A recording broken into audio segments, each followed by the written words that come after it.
I got soul, but I'm not in theaters.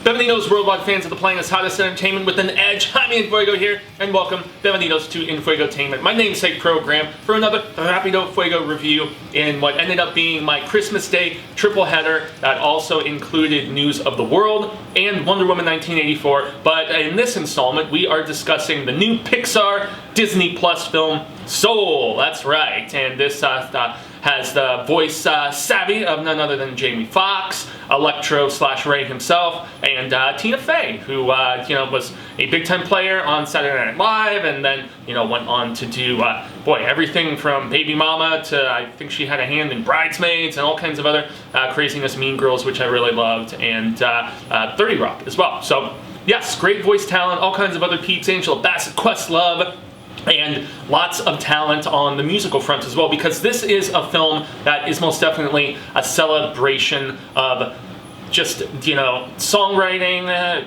instrumentation, creativity in general, and also getting other people motivated to just create and just get those juices of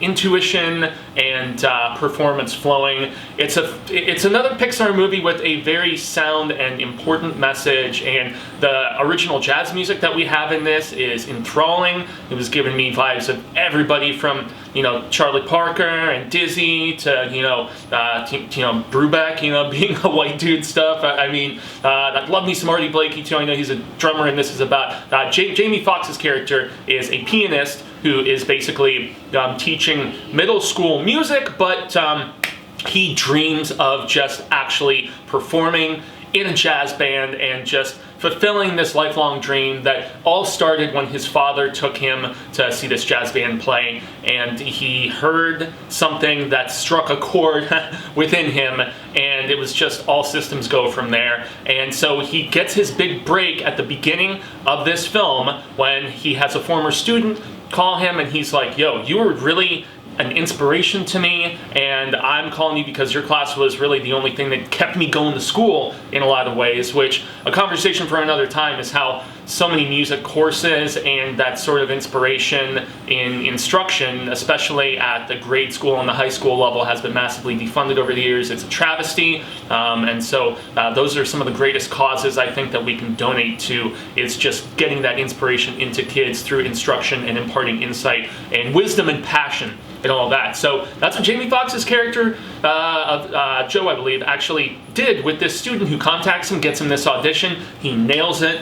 He has like an out-of-body spiritual experience, man, tickling the ivories. And this sax playing lady, who is very well established, she is impressed, and she's like, yo, come back tonight and let's get it rockin' proper. And he is so over the moon elated about this development, especially in the face of the criticism from his mother and a few of her friends to a lesser degree about him still chasing these dreams all these years later, and especially after getting offered a contract to continue teaching music at this school, even before the audition at the beginning of the movie.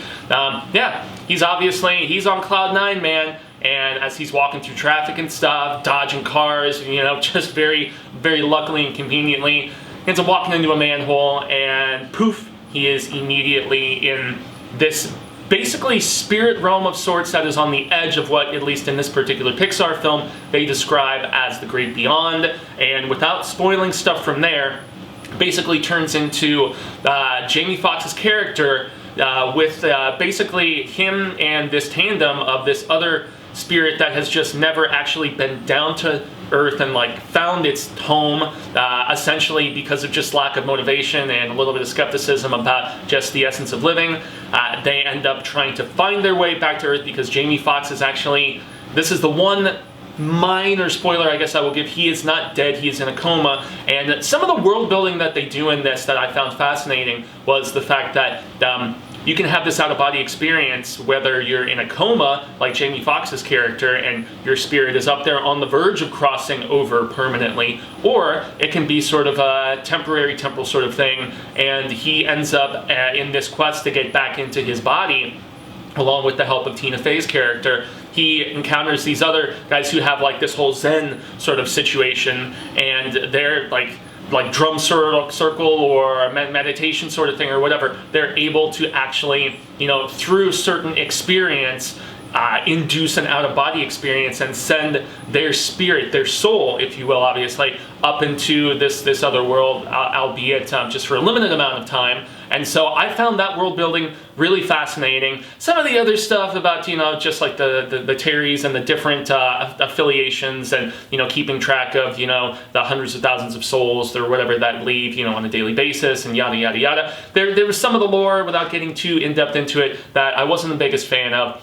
But this film doesn't really, as much as I enjoyed a lot of its message, it was really regrettably predictable. And it was also predictable to the degree that with just about every Pixar film, including Onward, which I saw way earlier in this year, which I actually preferred to this, but personal opinion, art is subjective obviously. They're drastically different films, but the thing that both of those have in common, both this and Onward obviously, and various other Pixar films, is they really buy the books, the Pixar formula. I mean, sometimes you get it at the beginning of a film, like Up, but especially by the end of it, you really got to go for the feels hardcore, and they predictably did that in this. And since Pixar are masters of what they do, even if there is kind of a template in a lot of ways, they still got me. I teared up like something fierce in the last like 15, 20 or so minutes of this film.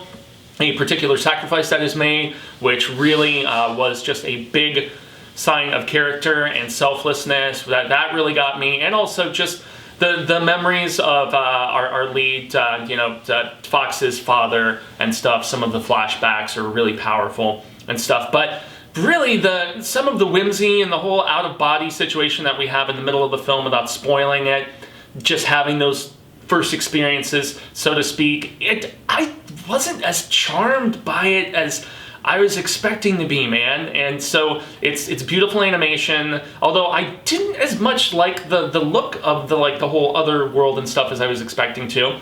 But I mean, the biggest strengths of this film are the voice work, especially by our two leads, and the message at its heart, and all of those original jazz tunes that I mentioned, and the score that we get in the other world of sorts that was done by the duo of Trent Reznor and Atticus Ross of Nine Inch Nails fame, and various other stuff. Whether boy, they're on a roll this year, man, with Mank for David Fincher, and they have previously won an Oscar for The Social Network, another Fincher film, obviously. So yeah, man, the celebration of music and the message of that, and the fact that soul obviously has a dual meaning in this, because, if you're really playing music the right way, you are putting your soul into it, it's soulful, and also just, your soul in general, your spirit, your inner essence, and how that can connect with creativity. These are fantastic messages, and, I hit all the positives, but it was really the predictability that hinders this from being a 4 out of 5 for me. So I will just kind of lay it down, even though it is more of a,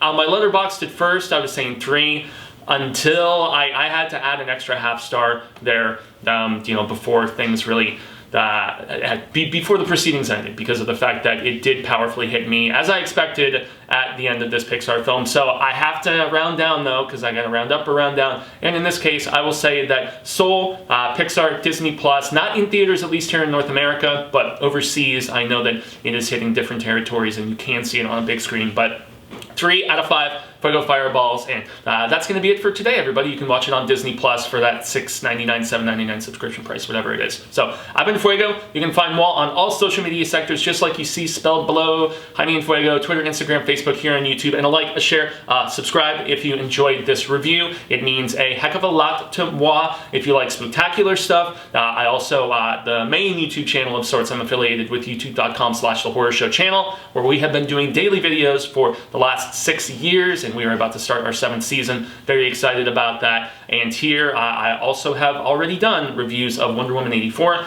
and the Tom Hanks film News of the World. And there's more to come. Pinocchio, the new Italian version, is probably the other thing in theaters I'm most excited to see. So, I've been Fuego, and y'all have been rad status awesomeness as per always, and until the reel of Ka comes around once more, hasta luego, cinemigos, constant readers and viewers alike, say thank you if you made it this far into the video as far as our film palaver goes. I hope we share more of it sooner rather than later, and in this case, yeah, stay home and watch Soul on streaming. You might even appreciate it significantly more than me, because it is still very solid filmmaking from Pixar.